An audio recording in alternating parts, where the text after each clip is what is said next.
இன்னைக்கு நம்ம வீடியோல எத பார்க்க போறோம் அப்படின்னாக்கா, பண்டைய உலகில அடிமைகள எப்படி நடத்துனாங்க அப்படிங்கிறத நம்ம பார்க்கலாம். பண்டைய உலகின் கிரேக்கம், ரொமானிய பேரரசு, எகிப்து, அக்கடியன் பேரரசு, அஷிரியா, பாபிலோனியா, பாரசீகம், இஸ்ரேல், அரேபியா கலிஃபாக்கள், சுல்தான்களின் ஆட்சியில் இருந்த பகுதிகள், ஆப்பிரிக்காவின் நுபியா, ஷஹாராவை ஒட்டி அமைந்த பேரரசுகள், வட அமெரிக்கா, தென் அமெரிக்கா, இந்தியா, சீனா என உலகின் எல்லா பகுதிகளிலும் அடிமைப்படுத்தும் வழக்கம் இருந்துட்டு தான் இருந்தது. கடனை திருப்பி செலுத்த முடியாமல் கொத்தடிமைகளாக வாழ்வது, செய்த குற்றத்துக்காக தண்டனையாக அடிமைகளாக இருப்பது, போர் கைதிகள், பெற்றோரால் கைவிடப்பட்ட குழந்தைகள், அடிமை பெற்றோருக்கு பிறந்த குழந்தைகள் என எண்ணற்ற காரணங்களால மக்கள் அடிமைகளா சிக்கி தவிச்சிட்டு தான் இருந்தாங்க.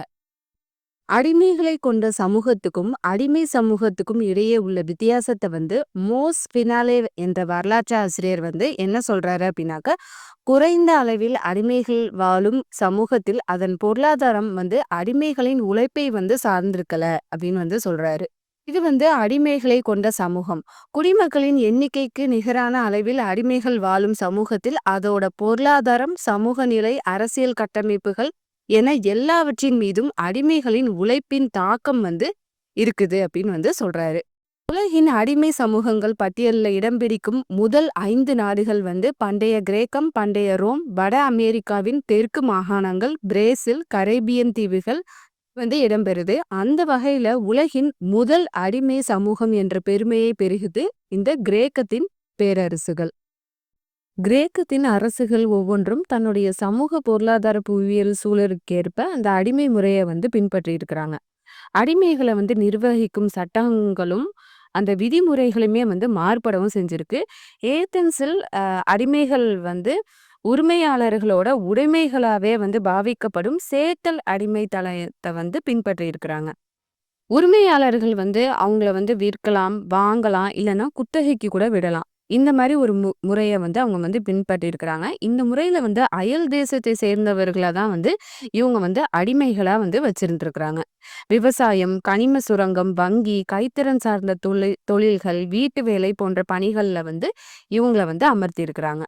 ஸ்பார்ட்டாவில் இருந்த அடிமைகளை ஹெலட் அப்படின்னு அழைச்சிருக்கிறாங்க. இந்த வகை அடிமைகள் உரிமையாளர்களோட விவசாய நிலத்துல வேலை செஞ்சிருக்கிறாங்க. அந்த நிலத்தை தவிர வேற எங்கும் இவங்களால போகவும் முடியாது.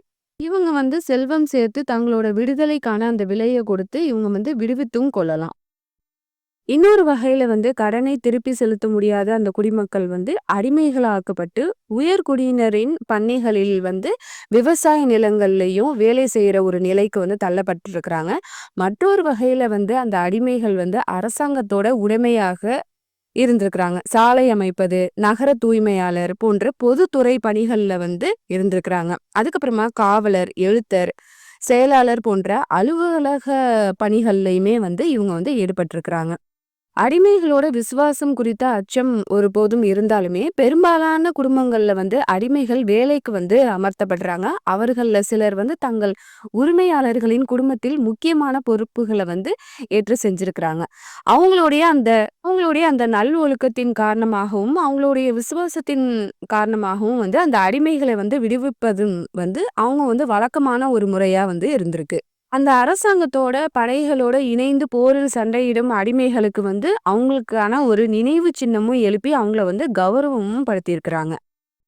கடனை திருப்பி செலுத்த முடியாத காரணத்தினால எண்ணற்ற கிரேக்க மக்கள் அடிமைகளாக்கப்பட்டிருக்கிறாங்க. நாட்டின் பொருளாதாரம் அதனால ரொம்ப மோசமாயிருக்கு. அப்படிங்கிறதுனால இந்த நெருக்கடி காரணத்தினால மக்களுக்குள்ள கலகம் செய்யலாம் அப்படின்னு நினைச்சிட்டு ஏதென்ஸின் ஆட்சியாளரான சொலோன் கிமு 6ஆம் நூற்றாண்டுல அடிமையாக்கப்பட்ட அந்த கிரேக்கர்களை விடுவிச்சுட்டு அவங்களுக்கு குடியுரிமையும் வழங்கியிருக்கிறாரு.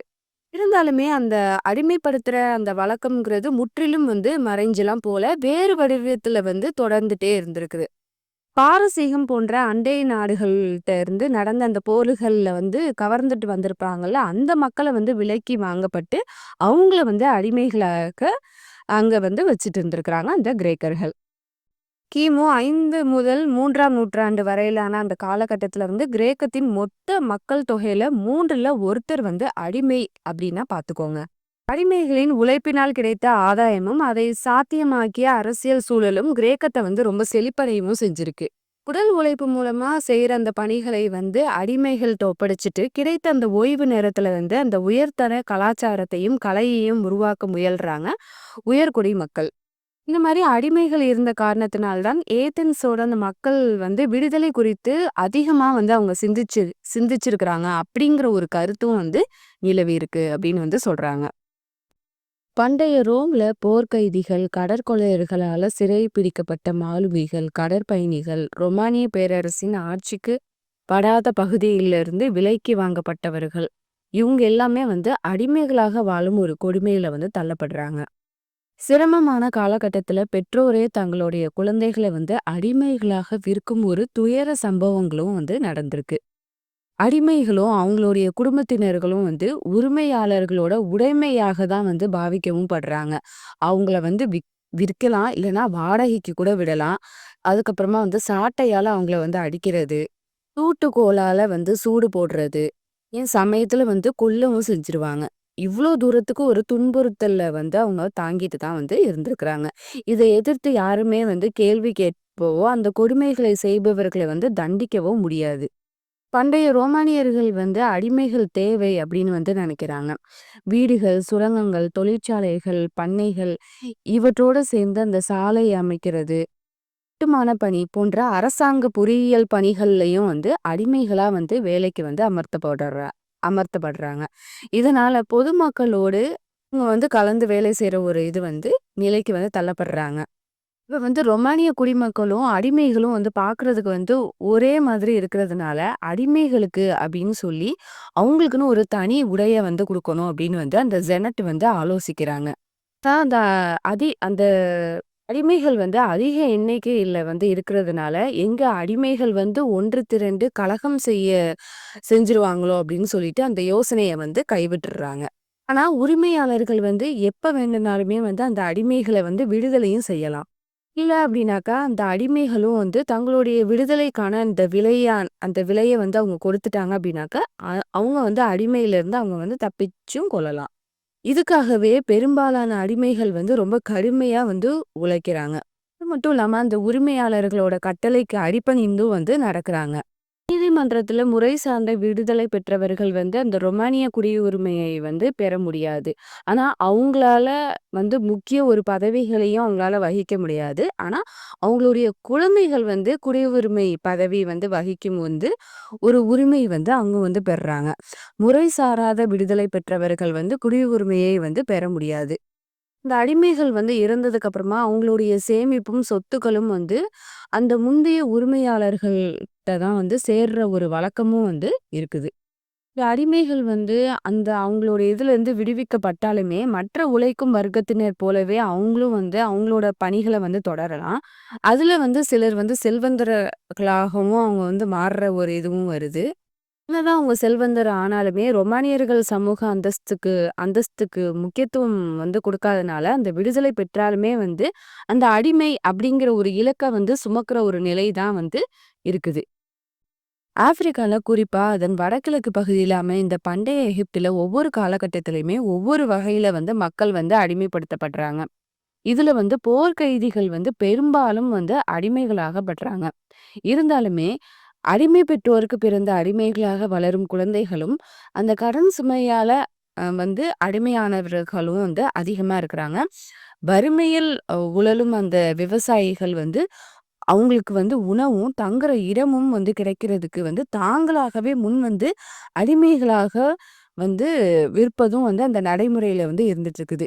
இருந்தாலுமே, ரொமானிய பேரரசை போல மற்ற நாடுகள் அளவுக்கு வந்து பண்டைய எகிப்துல வந்து அடிமை வாணிகம் அப்படிங்கிறது நடைமுறையில கிடையாது. அது மட்டுமல்லாம, மற்ற நாடுகள போல எகிப்துல வந்து அடிமைகள் வந்து நல்ல விதமா தான் வந்து வாழ்ந்துட்டு வர்றாங்க. அவங்க வந்து சமூகத்துல மற்ற தொழிலாளர்களுக்கு இணையான ஒரு உரிமைகளையும், அந்த அந்தஸ்தையும் வந்து பெற்றுட்டு வர்றாங்க. சிறுவயது அடிமைகளை வந்து கடுமையான வேலையில ஈடுபடுத்தாம, அந்த உரிமையால அந்த பெண்மணி கருத்துடன் தான் அந்த குழந்தைகள வந்து வளர்க்கப்படுறாங்க. அதுதான் அவங்க வந்து நியதி அப்படின்னும் வந்து சொல்றாங்க. பண்டைய எகிப்துல உள்ள அந்த அடிமைகள் வந்து சிலர் வீடுகள்லயும், சிலர் வழிபாட்டு தலங்கள்லயும் வந்து வேலை பார்த்துட்டு வர்றாங்க. சிறப்பு திறன்களை உடைய அடிமைகளுக்கு அதீத தேவை இருக்குது அப்படிங்கிறதுனால, குழந்தை பராமரிப்பு, சமையல், தோட்ட வேலை, விவசாயம், வீட்டு விலங்குகள பராமரிக்கிறது அப்படின்னு அவங்க வந்து பல வேலைகள்ல வந்து அமர்த்தவும் படுறாங்க. இதுல வந்து கல்வி அறிவு பெற்றவங்க அப்படின்னாக்க, அந்த உரிமையாளர்களோட சொத்துகளுக்கு வந்து கணக்கு பார்க்குற ஒரு பணியையும் வந்து செய்ற ஒரு இதுவும் வருது. ஆனா, சுரங்கங்கள்லயும் கல் உடைக்கும் வேலைகள்ல வந்து ஈடுபட்டவங்களோட நிலைமை வந்து ரொம்ப மோசமாவே இருக்குது. கிமு 1550 முதல் 1295 ஆண்டுகளுக்கு இடைப்பட்ட அந்த காலத்துல வந்து அடிமைகள வந்து யார் வந்து சிறைப்பிடிக்கிறாங்களோ, அவங்க தான் அவங்களுடைய உரிமையாளர்களா வந்து இருக்கிறாங்க. கிமு 732 முதல் 656 அந்த ஆண்டுகளுக்கு இடைப்பட்ட காலகட்டத்துல வந்து அடிமைகள வந்து விற்கிறதும், வாங்குறதும் ஒரு வழக்கமான ஒரு இதா இருக்குது. கிமு 672 முதல் கிமு 525ஆம் ஆண்டுகளுக்கு இடையே பேரரசன் டேரியஸ் ஆட்சி செய்த காலகட்டத்துல எழுதப்பட்ட அடிமை ஒப்பந்த சான்றுகள் வந்து நெறையாவே வந்து கிடைச்சிருக்கு. இத வந்து எழுதணும் அப்படின்னாக்க, அந்த அடிமைகளோட ஒப்புதலும் வேண்டும் அப்படிங்கிறது ஒரு கவனிக்க வேண்டிய ஒரு விஷயமா வந்து நமக்கு தெரிய வருது. கிமு 3500ஆம் ஆண்டுல சுமேரிய நாகரிகம் தலைத்திருந்த காலகட்டத்துல அடிமைப்படுத்துதது அப்படிங்கிறது ஒரு முக்கியமான நிகழ்வா இருக்குது. பண்டைய பாபிலோன்ல கிமு 1755 முதல் 1750 வரை அந்த காலகட்டத்துல ஹாம்மராபி மன்னனின் ஆட்சியில ஏற்றப்பட்ட நெறிமுறை வந்து குடிமக்களுக்கும் அடிமைகளுக்கும் இடையே உள்ள வேறுபாடுகளை வந்து நமக்கு எடுத்து சொல்லுது. தப்பி செல்லும் அடிமைகளை வந்து பிடிச்சு கொடுத்தாங்க அப்படின்னாக்கா அவங்களுக்கு வந்து 2 ஷெகல்கள் வந்து வெகுமதி கொடுக்குறாங்க. அதே மாதிரி தப்பி ஓடின அந்த அடிமைகளும் தஞ்சம் அளித்தவங்களுக்கும் உதவி செஞ்சவங்களுக்குமே வந்து மரண தண்டனையும் வந்து கொடுத்துருக்குறாங்க.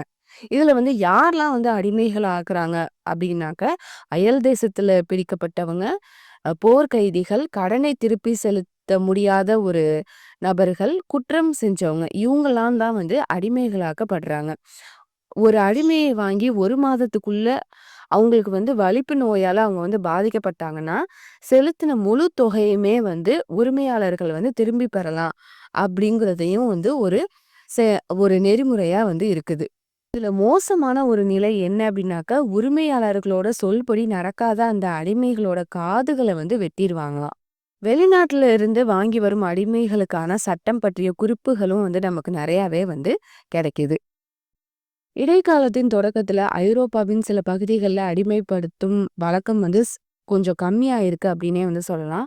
இருந்தாலுமே கிறிஸ்தவர்களுக்கும், இஸ்லாமியர்களுக்கும் இடையே பல நூற்றாண்டுகள் நடைபெற்ற இந்த போர்ல வந்து ஒருவருக்கொருவர் கைது செஞ்சு அடிமைகளாக்கவும் படுறாங்க. கிமு 7ஆம் நூற்றாண்டு முதல் 20ஆம் நூற்றாண்டு வரையிலுமே மேற்கு மத்திய ஆசியா, வடக்கு, கிழக்கு ஆப்பிரிக்கா பகுதிகள், இந்தியா, ஐரோப்பா ஆகிய பகுதிகள்ல இஸ்லாமியர்கள வந்து அடிமைப்படுத்துற ஒரு முறை வந்து நடைமுறையில வந்து இருந்துகிட்டே இருக்குது. பால்கன், கிரீமியா, புகாரா, ஆன்லூசியா, ஷஹாரா, சிவப்பு கடல், இந்திய பெருங்கடல் என 4 திசையில இருந்துமே இந்த அடிமைகள் வந்து கூட்டிட்டு வர்றாங்க. மெக்சிகோல ஸ்பானியர்களின் வருகைக்கு முன்பே மக்களை அடிமைப்படுத்துற ஒரு வழக்கம் வந்து இருந்துட்டு இருக்குது. கடனை திருப்பி செலுத்தாதவங்கள வந்து சிறைப்படுத்தி கடன் தீரும் வரையில வந்து அவங்கள வந்து வேலை வாங்கிட்டே இருப்பாங்களாம். மாயா சமூகத்தை சேர்ந்தவர்கள் வந்து அக்கம் பக்கத்து இருக்கிற அந்த நாடுகளுக்கு சென்று படையெடுத்து அந்த மக்கள வந்து சிறைப்பிடிச்சுட்டு வருவாங்களாம். அவங்கள வந்து எதுக்கு அவங்க யூஸ் பண்றாங்க அப்படின்னாக்கா, நரபலி குடுப்பதற்கும், வழிபாட்டு தலங்கள்ல கட்டுமான பணியிலயும் வந்து அவங்கள வந்து வேலைக்கு ஈடுபடுத்துவாங்களாம். இருந்தாலும் அதுல ஒரு ஆறுதலான ஒரு விஷயம் என்ன அப்படின்னாக்கா, பெற்றோர் அடிமைகளாக இருந்தாலுமே, அவங்களுக்கு பிறக்கும் குழந்தைகள் வந்து அடிமைகளாக இல்ல. அவங்க வந்து சுதந்திரமா வாழலாமா. இன்கா பேரரசுல ஒவ்வொரு குடும்பமுமே தங்கள்ல ஒருவர வந்து பேரரசுக்கு பணி செய்யும் ஒரு நிலைக்கு வந்து தள்ளப்படுறாங்க. அதற்கு சம்பளமே வந்து கிடையாது. இத வந்து அடிமைப்படுத்துதல் அப்படின்னு வந்து சொல்ல முடியாது. கட்டாய பணி அப்படிங்கிறதுனால விருப்பம் இல்லை அப்படின்னாலும் அவங்க வந்து கண்டிப்பா செஞ்சு தான் ஆகணும்.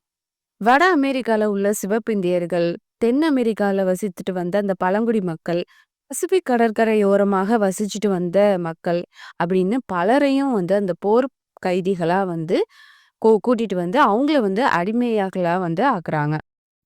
பண்டைய சீனால கிமு 18 முதல் 12ஆம் நூற்றாண்டு வரையுமே இந்த அடிமைப்படுத்துற முறைங்கிறது நடைமுறையிலே இருந்துட்டு இருந்திருக்கு.